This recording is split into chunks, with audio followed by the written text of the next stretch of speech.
I sincerely welcome everyone to Sri Radha Gopinath Sunday Festival. Thank you very much for being with us today. We have a very special guest, His Holiness Devamrita Swami Maharaj.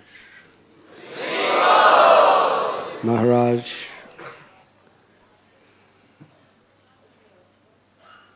over the years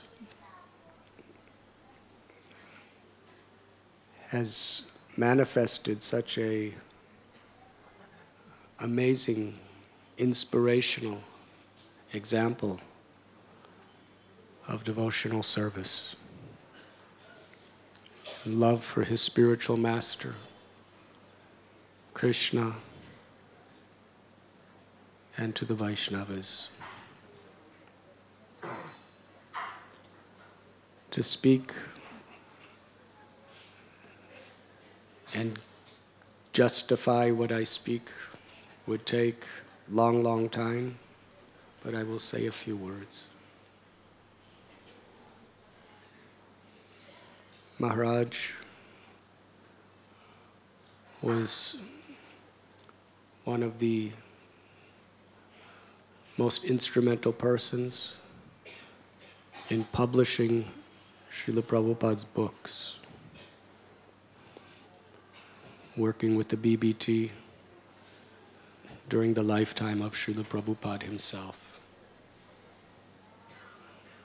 When Srila Prabhupada was pushing for both quantity and quality, Devamrita Maharaj was practically giving up his eating and sleeping to work tirelessly, ever grateful for the opportunity to assist Srila Prabhupada in speaking Krishna's words to the whole world.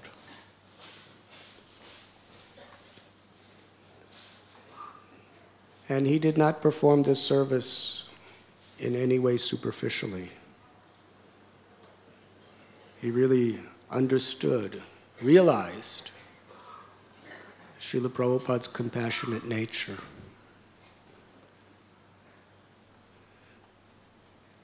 Srila Prabhupada all day long would be preaching, meeting people, inspiring disciples,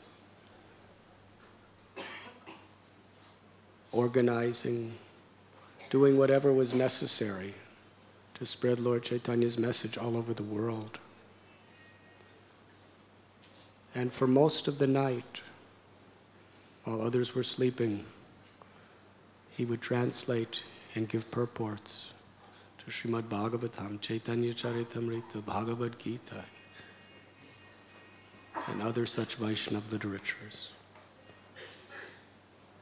Prabhupada said that his purports were his devotional ecstasies that he was sharing with the world. So seeing his spiritual master in this spirit, such souls as Devamrita Maharaj gave their lives to assisting him in the spirit of the servant of the servant of the servant.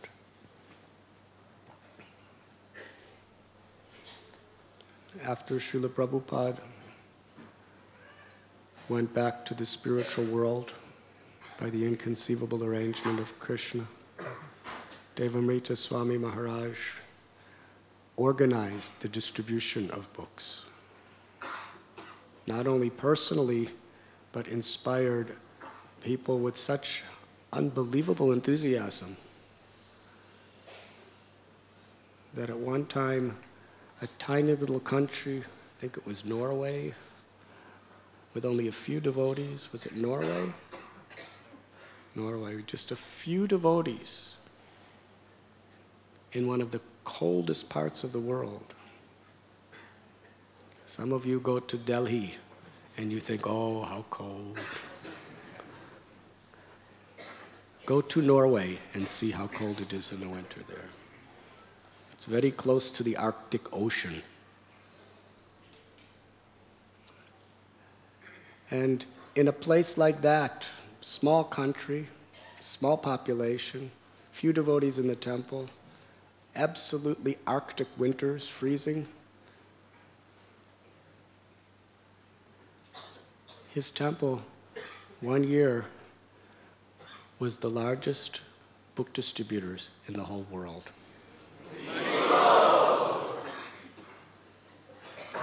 That came through inspiration. And that inspiration came from Devamrita Swami Maharaj's love for Srila Prabhupada. Also, for many years, he really risked his life, both physically, mentally, and emotionally, and with practically no association spiritually, to propagate Krishna consciousness behind the Iron Curtain. During communism in Eastern Europe, for many countries, he was in charge of distributing Prabhupada's books and cultivating people. And sometimes he has told us the stories. Amazing. How much pressure. KBG constantly hunting him down. And in Eastern Europe countries, where people have very white skin, he did not blend in very nicely. He looked totally different in every way, but yet he had to somehow or other not be detected. And the KGB and the police, they knew exactly what he looked like. He didn't know when he was coming into a country whether he would ever come out alive, but he did it. And many, many people he brought to the lotus feet of Lord Krishna. And tremendous amount of Bhagavad Gita, Srimad Bhagavatams he distributed, and actually helped to establish the foundation instrumentally in what we see now. Eastern Europe, Russia are the largest growing countries in the world for Krishna consciousness.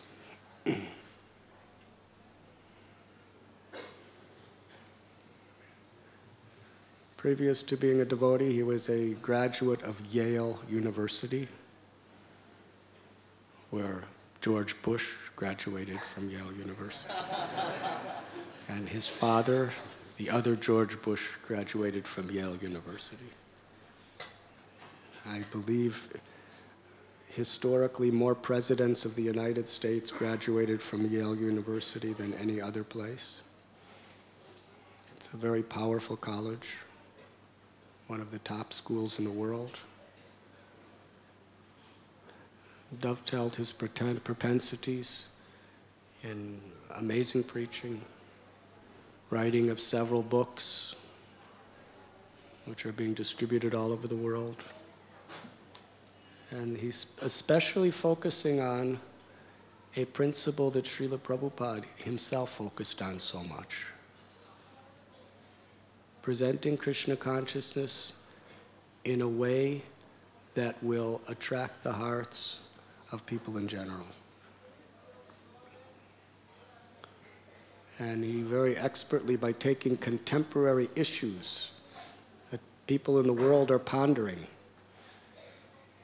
he presents the Vedic Krishna conscious perspective and solutions.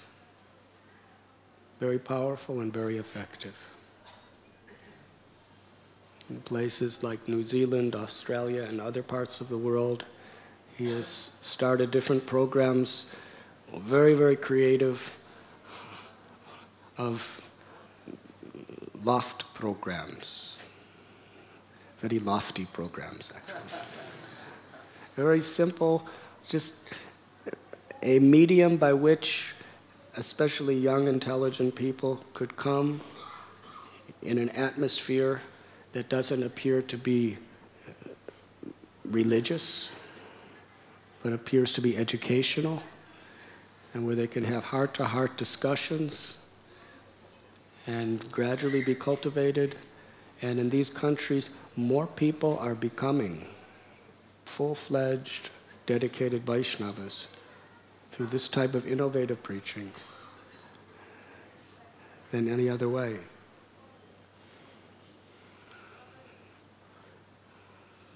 There is the form and there is the essence.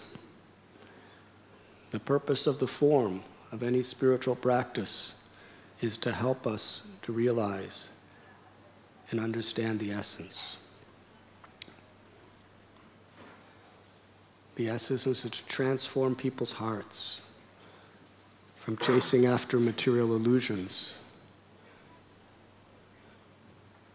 to dedicating their lives as the servant of Krishna and awakening their love for Sri Radha and Krishna.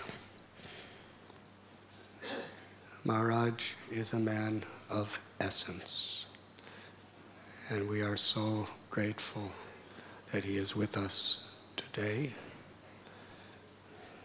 Now, before he speaks, I'd like to warn you, be ready.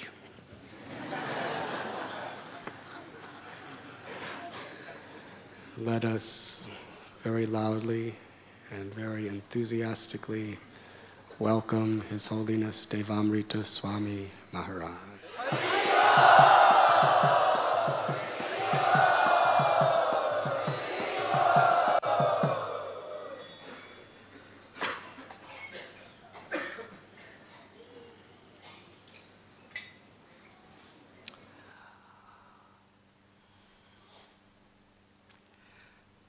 Sitting here addressing this extraordinary audience is a miracle that reminds me of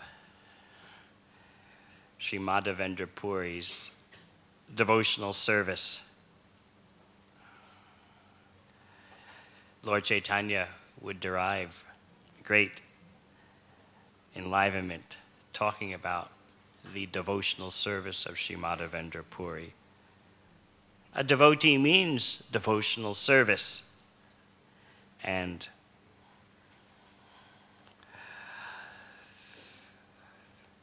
Madhavendra Puri, by inconceivable potencies, arranged the installation ceremony of the Gopalaji deity in just one day. And Srila Krishnadas Kaviraj Goswami speaks that only a devotee can understand how this happens. Sometimes people who don't understand bhakti and Bhagavad Dharma, they think that we are peddling a religious belief.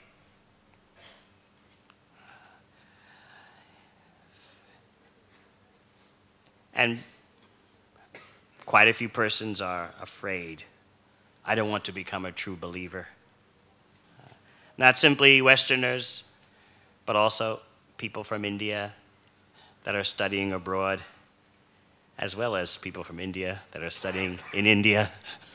They are afraid. What will happen to my competitive faculties? What will happen to my intellectual abilities if I believe too much? If I accept the beliefs that Lord Krishna speaks?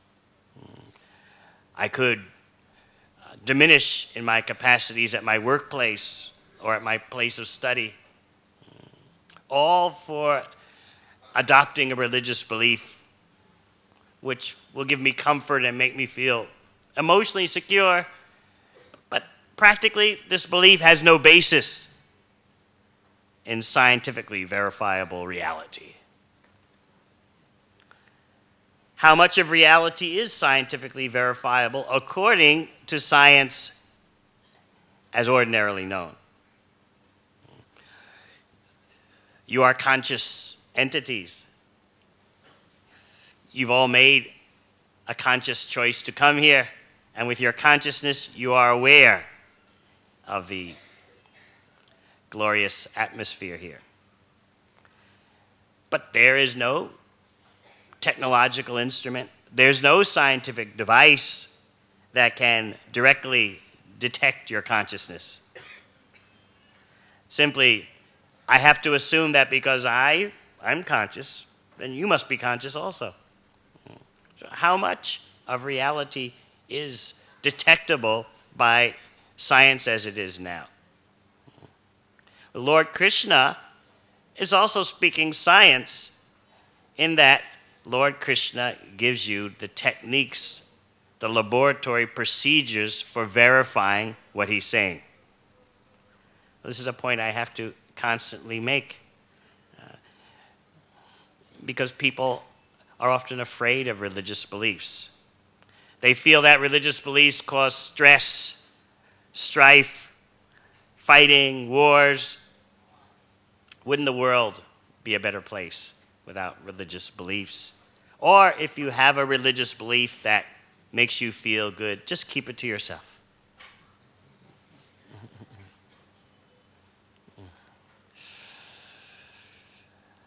What makes Krishna consciousness different? It is true, only a devotee can understand Krishna. Only a devotee can understand devotional service. But anyone can become a devotee. That is the gift of Sri Chaitanya Mahaprabhu, the Panchatattva. Bhakti is an exclusive school, much more so than Yale.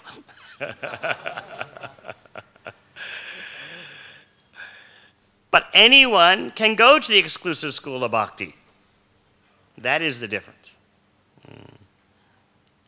So on the one hand, we say, only a devotee can understand Madhavendra Puri's devotional service. Only a devotee can understand how it is that the Gopal deity ate all the offerings from the countless villages that brought bhoga to be offered to the Lord. He ate countless offerings, and yet all the food remained there. Only a devotee can understand this.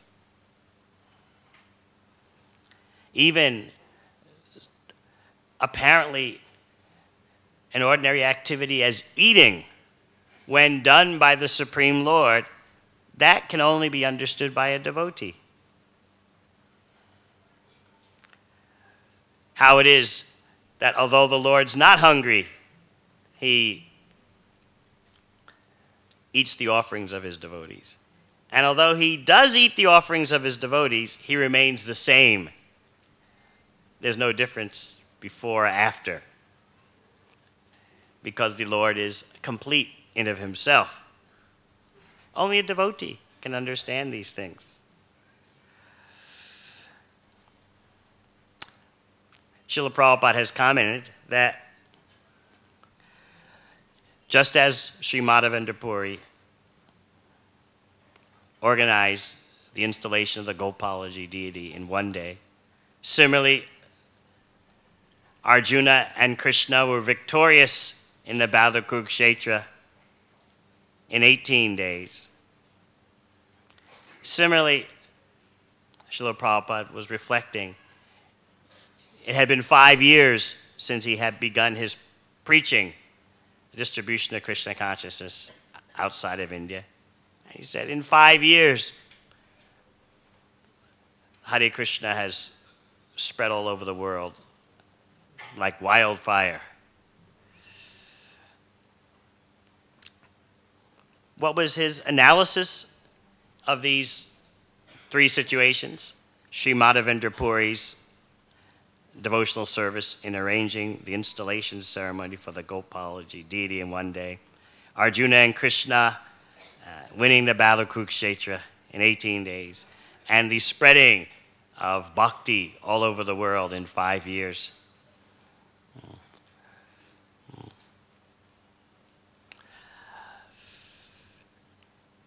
His conclusion was, these time spans are nothing.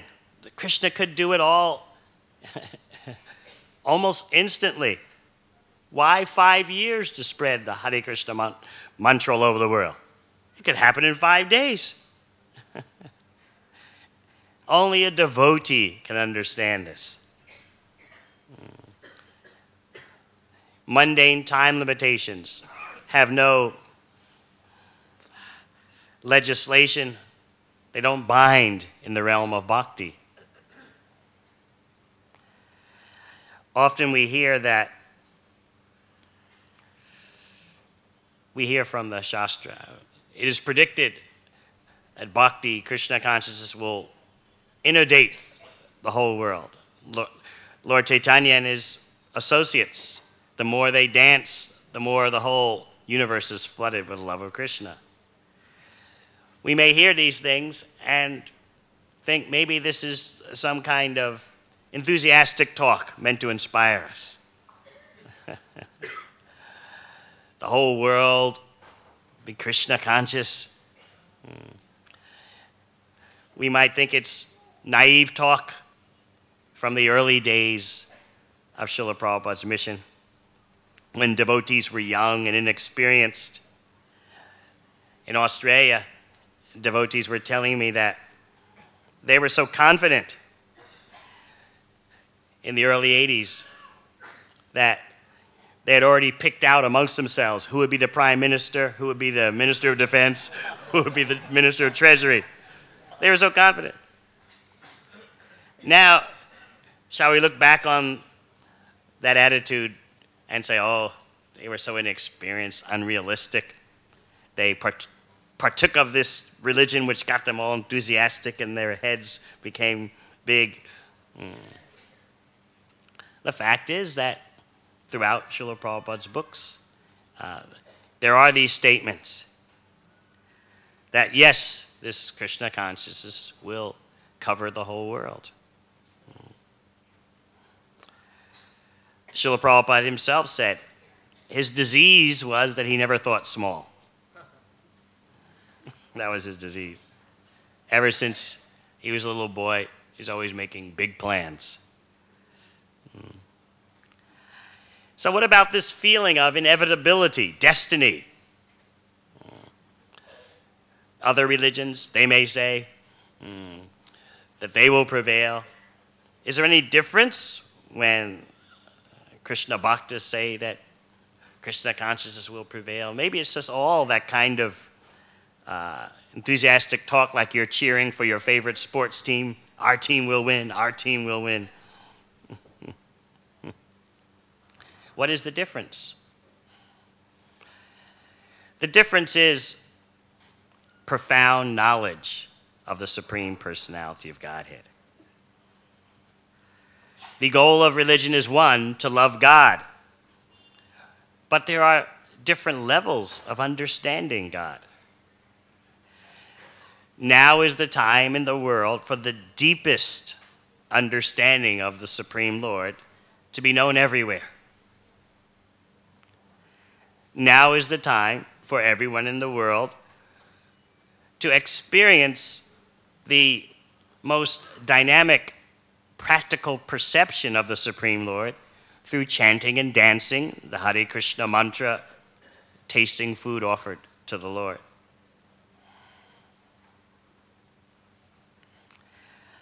Srila Prabhupada stated in his last year with us that historians of the future, when they look back to his time on this earth, will mark it down as an extraordinary period that changed the whole future of humanity. That is not a small statement.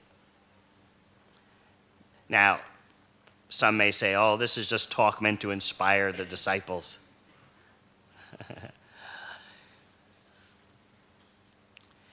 If you look at the way historians analyze history, they're always making these pivotal stages, like the fall of the Roman Empire, or the end of the Middle Ages. Maybe if you're looking at the history of India, the departure of the British. Key moments in history that signal a big change. It was that kind of turning point that Srila Prabhupada was referring to. He said, historians will note this was the time when the stage was set for humanity to be saved from their destructive ways. Srila Prabhupada has left us a challenge. Is he just speaking hot air, enthusiastic words to inspire the disciples so they'll go on with their vows? Or is he making an actual statement of reality? Remember what the common perception of Lord Chaitanya's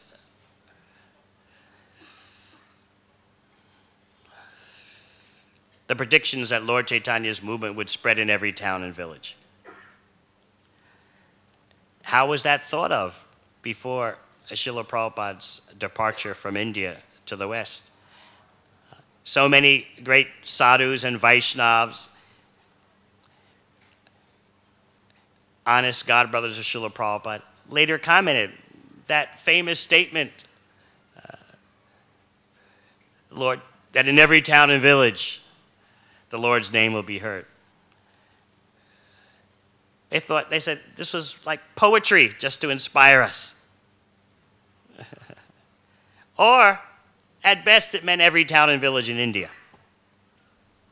But every town and village in the world? We have to be careful that we don't underestimate Krishna. None of us has the problem in terms of underestimating prasad. Everyone is fully cognizant, you're fully aware of the potency of prasad. But actually only a devotee can understand that. How although the food seems to be the same, the quality has changed. So in the same way that we don't underestimate the power of prasad, we should not underestimate these statements in the Shastra and by Krishna's greatest devotees. How much of an impact Krishna consciousness will have on the world. For example, in the 9th canto, Srila Prabhupada writes that somehow or other, through his Krishna conscious society, all the demoniac policies of politicians will be changed. And then just because he knows our mind, he says, how this will happen can't be understood by ordinary intelligence, but it will happen.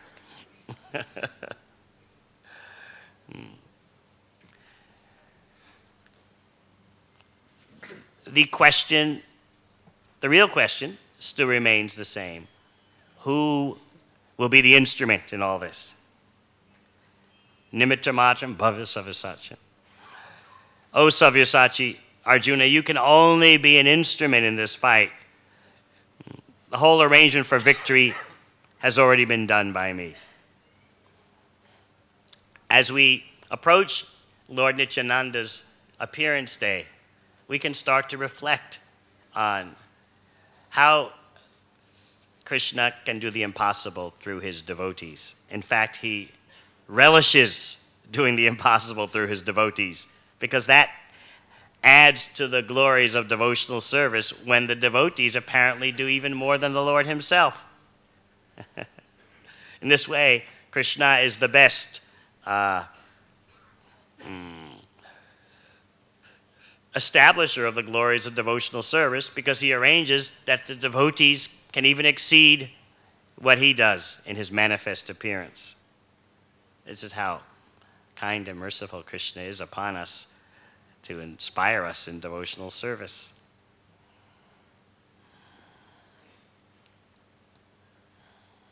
What part shall our humble selves play in all this? We can reflect upon Srila Prabhupada's prayers arriving in the USA on board the Jaladuta in the Boston Harbor.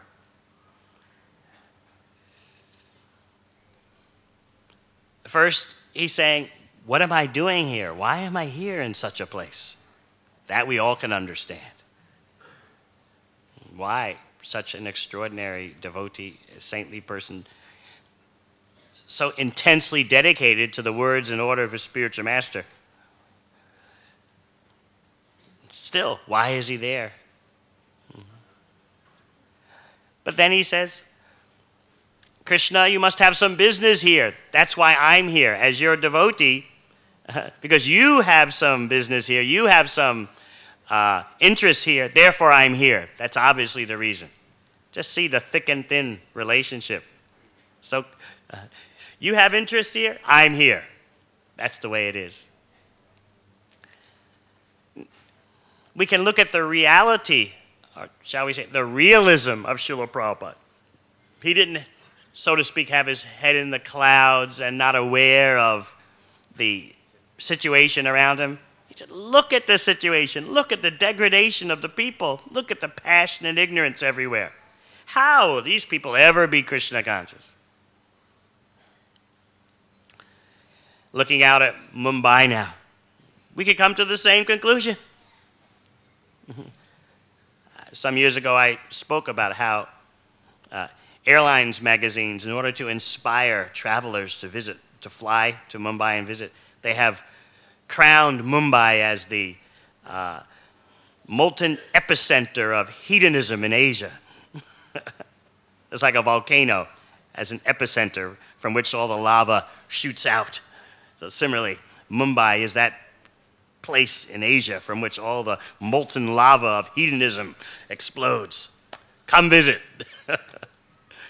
So, looking out at all the passion and ignorance, you could also sympathize with Srila Prabhupada's vision upon arriving in the USA. Look at the mess. How will these people ever be Krishna conscious? But then he reflected upon the transcendental reality that people have gone into Maya by Krishna's arrangement. By Krishna's arrangement, they can come out of Maya. Let us think about that. Because of our desire, Krishna arranged that we be in Maya. That same Lord Krishna can arrange that we go out of Maya. So it's not impossible. From the transcendental viewpoint, it's inconceivable that pure spirit soul entered into Maya. So, similarly, another inconceivable thing can happen, and the pure soul can come out of Maya. So, in his prayers, Srila Prabhupada recognized these dynamics. The door swings both ways. The door swings into Maya, and the door swings out of Maya. Therefore, Krishna, as the most expert mystic, can produce the change. And how does that change happen? If the people will simply hear Srimad Bhagavatam.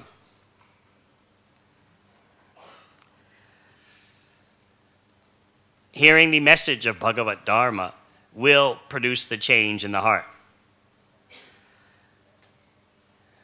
Then Srila Prabhupada meditates on his own capacities as an instrument of Krishna. He begs the Lord, you give me the ability, please, that I can convince them. In other words, otherwise it's not possible. You please give me that ability so that my words can convince them.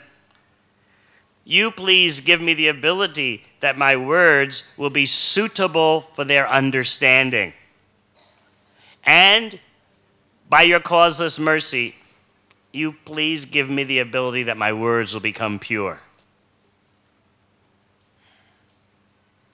Srila Prabhupada is teaching us how to be a perfect instrument in the hands of Krishna and to not flinch in our devotional service in spite of overpowering odds from the material point of view.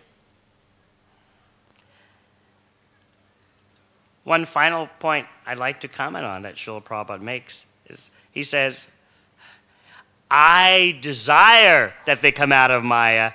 Therefore, if you desire, it will happen. you see, once again, the thick and thin relationship, the totally bound relationship between the devotee and the Lord. I desire. The desire of a devotee cannot be measured or calculated by mundane methods. I desire. Therefore, if you desire, in other words, let's desire this together. It's up to you, of course, but I desire, you desire, it will happen. This power of bhakti can't be scientifically analyzed. Historians can't figure it out. Just like they can understand prasad, how the prasad becomes Krishnaized. They can't understand that. Similarly, how can one understand the progress of the Krishna consciousness, flood of love of Krishna throughout the world? Our focus should be on how to become dynamic participants in this flood of Lord Chaitanya's mercy. We don't want to make the mistake of thinking these statements in the Shastra, these predictions of Srila Prabhupada are just enthusiastic talk like athletes make before the World Cup. Our team will prevail.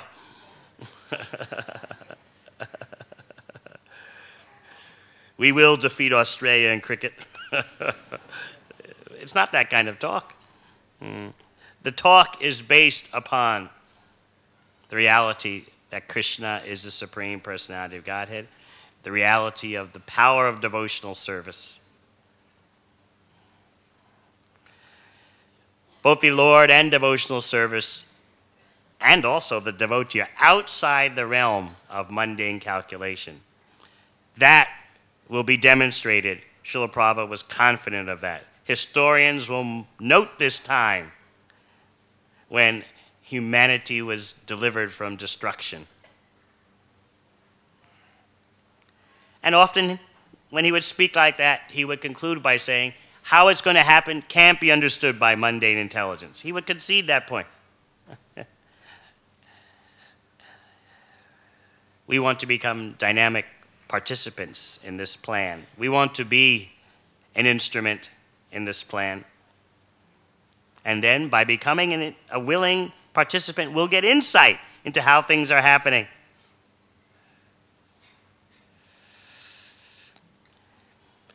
Sitting here speaking before you all, I feel the miraculous potential so carefully cultivated, the fire, the flames of the fire so wondrously fanned by His Holiness Radhanath Maharaj.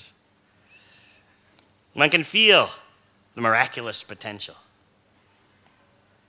and how so many of you will take the opportunity to be instruments in this inconceivable plan of the Lord and His devotees. Don't miss this opportunity for anything.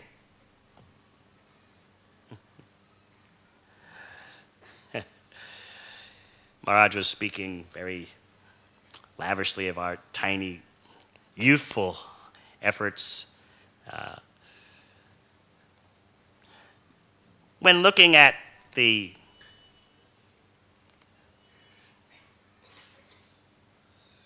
true glory, of course, we see Srila Prabhupada, who knew how to inspire his disciples to be instruments in the flood of love of Krishna.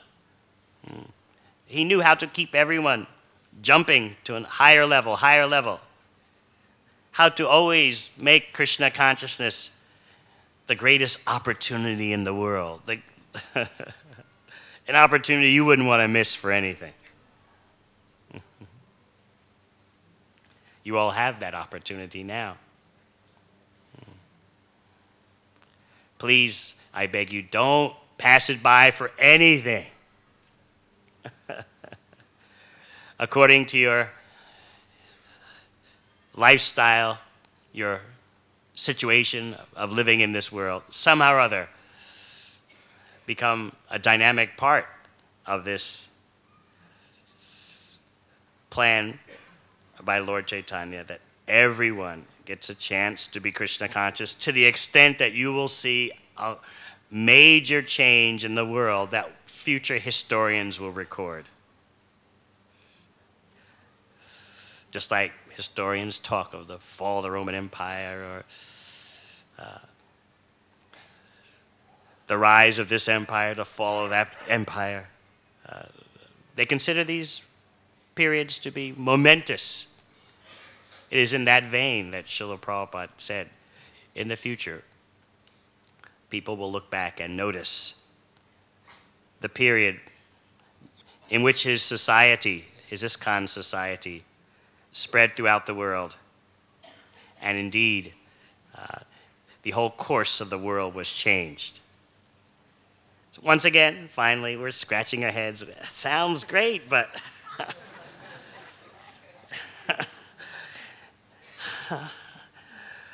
seems like we got a long way to go.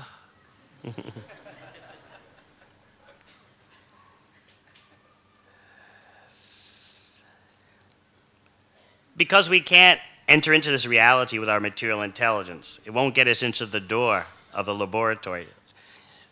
If we want to understand, we have to become willing participants in this scheme. And then you start to see the thing happening from the inside. And that is the greatest luxury in life. From the inside, to see how Lord Chaitanya's flood of love of Krishna is covering the world.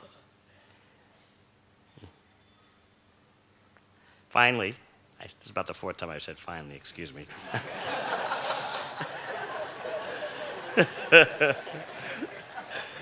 Yeah, I blame it on you all because you make me enthusiastic. I had a very nice plan that I wasn't going to even show up here. And so I had, in the guest room where I stay, I had dialed the phone looking for Gauranga Priya to tell him that there's no way I have the strength and energy to talk today. Before I could pick up the phone, I was reaching for the phone rang.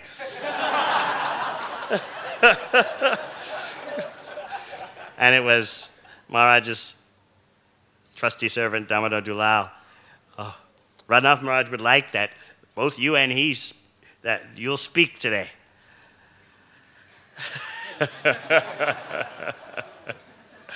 So I said, well, I don't have the strength to do it on my own, but by his presence, I may be able to say something. So I agreed. Otherwise, I didn't have any intention of showing up. But once I get here in your association, I become enlivened much more than any rest can do.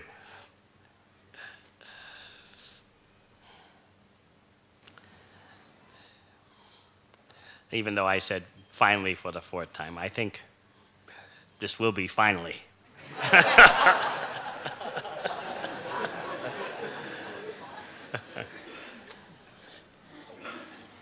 As a young brahmachari, I had a letter from Srila Prabhupada, not to me, taped to the wall, to the door of my locker. And this letter may sound sad, but actually it is joyful. Srila Prabhupada was writing one of his brand new leaders, and he was revealing his heart, saying, I've heard that there are some problems. You all are aware that in establishing Krishna consciousness in the Western world, indeed, there were problems in the beginning. You're taking totally untrained persons and trying to get them to take up a pure lifestyle. So I've heard that there are problems with you. And you can just think how forlorn, how sad this is making my heart. I have given you such a big chance to be a leader in Lord Chaitanya's Sankirtan. Such a big chance I've given you. And then he concluded, but I know Krishna will send me the right persons to staff this Krishna consciousness movement. If not you, somebody else. This is the power of Srila Prabhupada's bhakti. Complete assurance in the scientific reality of Krishna seva, Krishna's desire. I know Krishna will send me the right persons. You have the chance. If not you, then someone else. Fine. Mm-hmm. Mm-hmm. We all want to beg and pray. Let me do my humble part.